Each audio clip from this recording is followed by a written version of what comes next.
नमस्कार साथियों, एक बार फिर से एक और लाइव क्लास लेकर मैं आया हूं और आज हम करेंगे 10वीं क्लास की सामाजिक विज्ञान के अर्थशास्त्र के लेसन नंबर 2 को। लेसन नंबर 1 अपना हो चुका है, उसके क्वेश्चन आंसर भी हो चुके हैं और आज हम करेंगे लेसन नंबर 2 को। तो बिना किसी देरी के करते हैं स्टार्ट आज का वीडियो, आज की लाइव क्लास लेसन नंबर 2।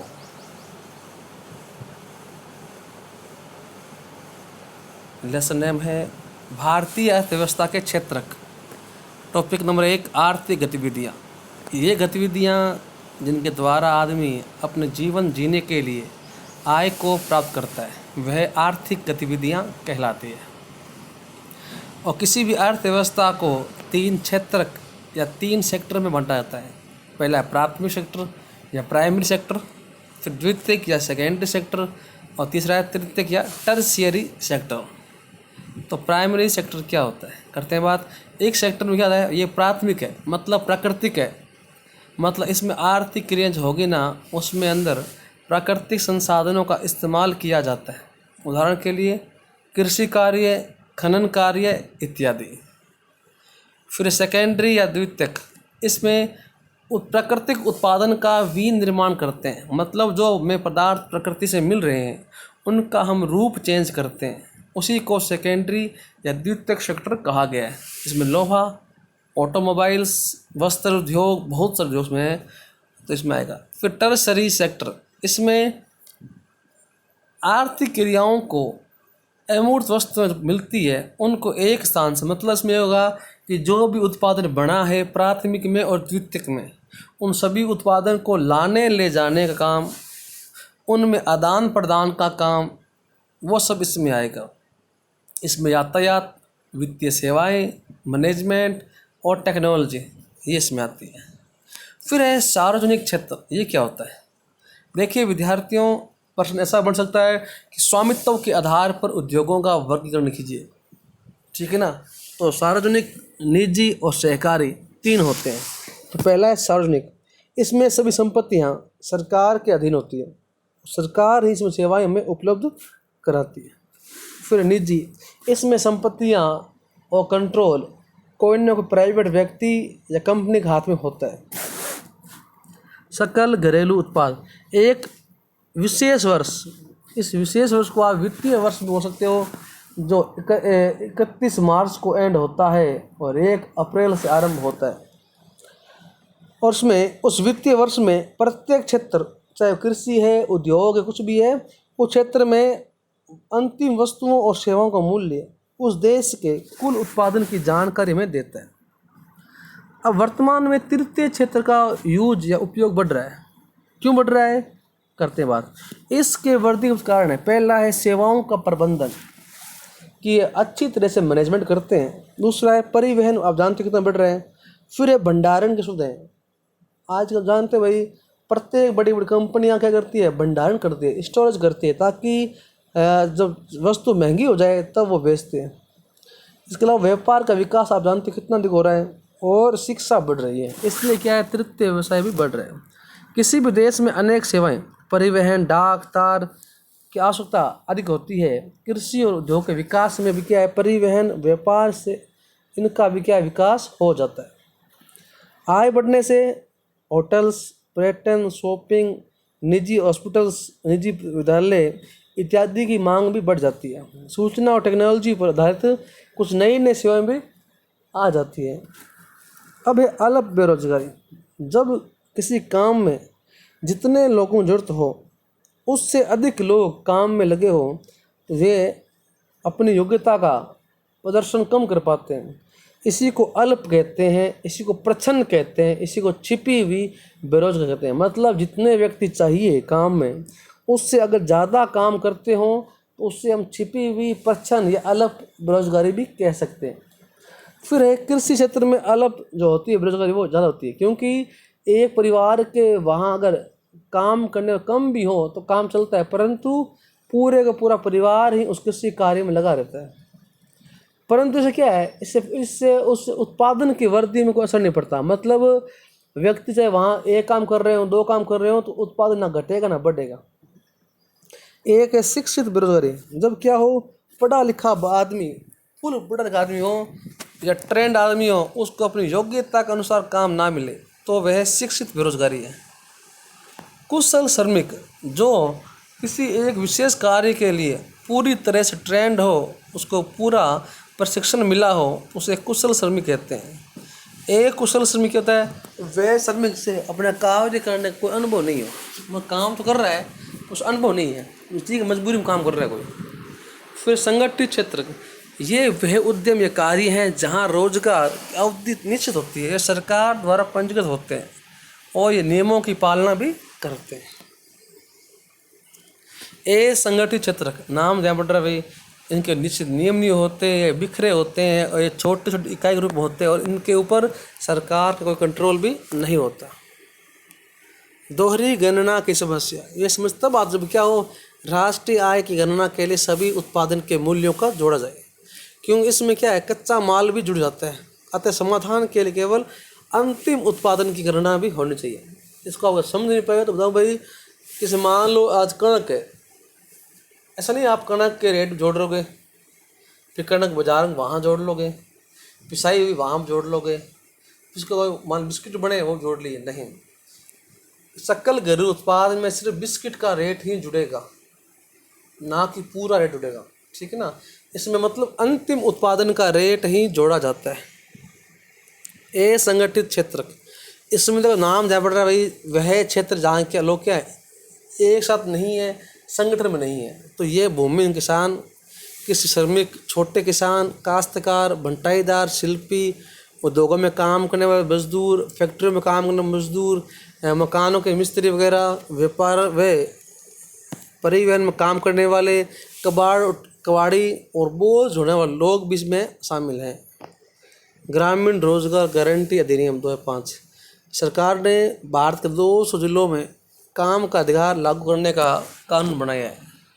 अब यह क्या, सक्षम व जरूरतमंद रोजगार ग्रामीण लोगों को प्रत्येक साल 100 दिन के लिए रोजगार की गारंटी सरकार द्वारा दी जाती है और असफल रहने में बेरोजगारी भत्ता भी उनको मिलता है।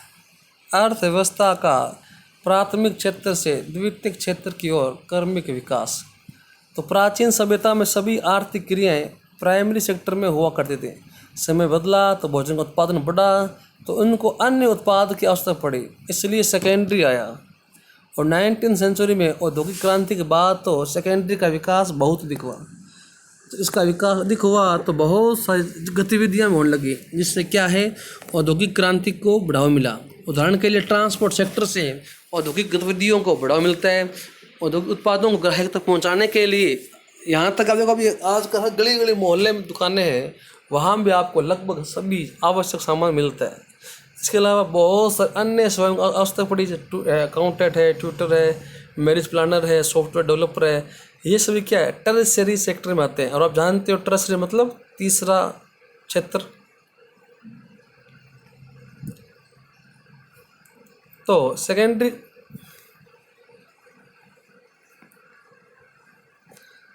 तो इस तरह अपना लेसन नंबर 2 कंप्लीट हो चुका है।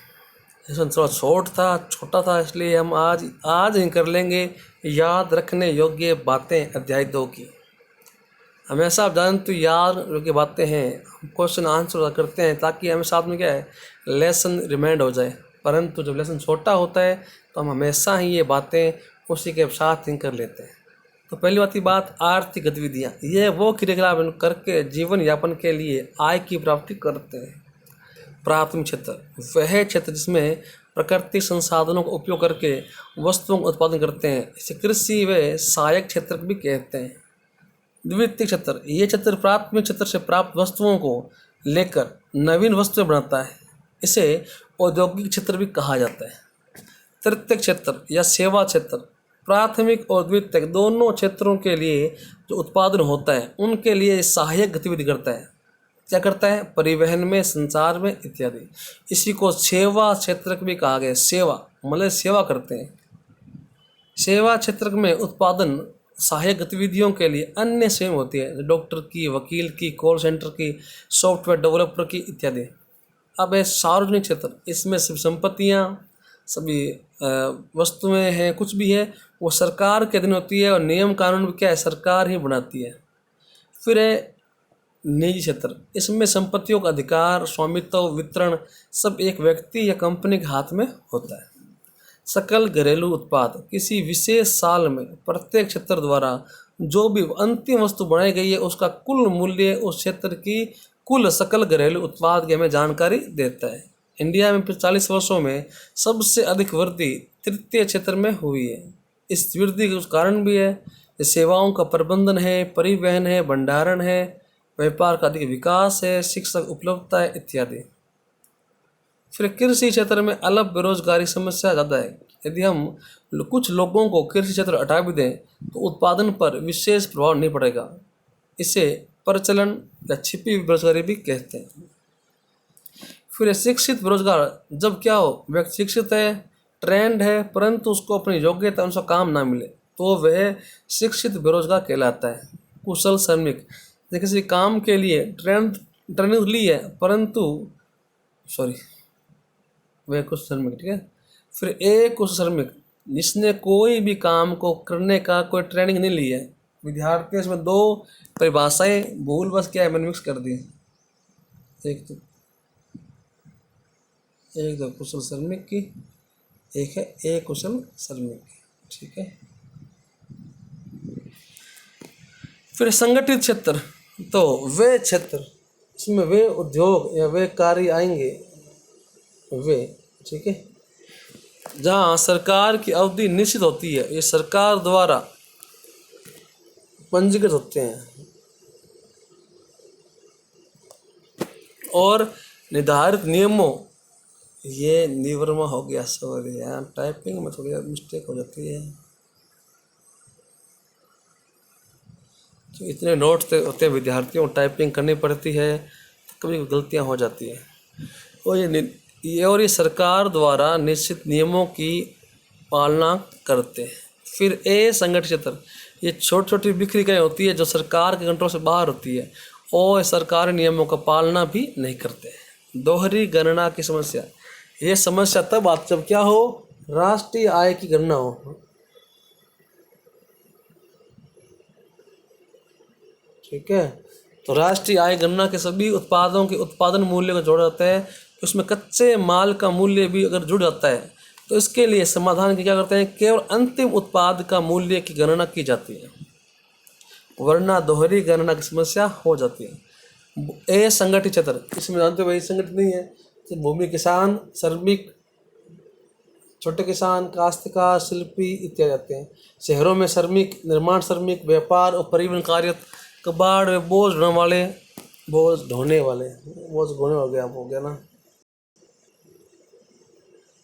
ढोने वाले लोगों को संरक्षण की आवश्यकता है। ग्रामीण रोजगार गारंटी अधिनियम, ग्रामीण रोजगार गारंटी अधिनियम 5, केंद्र सरकार ने भारत के 200 जिलों में काम करने का अधिकार लागू करने का कानून बनाया, इसे बोला गया ग्रामीण रोजगार गारंटी अधिनियम 2005, और इसमें 200 जिले के लोगों को काम देने की पूरी गारंटी दी गई है। तो विद्यार्थियों ये था आज का अपना लेसन नंबर 2 इकोनॉमिक्स का। मात्र विद्यार्थी 3 पार्ट और बच्चे हैं, उसको पार्ट पूरे होते ही अपनी 10वीं क्लास की चारों बुक्स आज आपकी पूरी हो जाएगी। जल्दी इसी हफ्ते में कोशिश कर रहा हूँ संडे से पहले आपकी एक बुक पूरी हो जाए और आप फ्री हो जाओ। उसके बाद आप अपने आराम से पढ़ाई करना। वीडियो पसंद आए लाइक कीजिए, कमेंट कीजिए, शेयर कीजिए। धन्यवाद।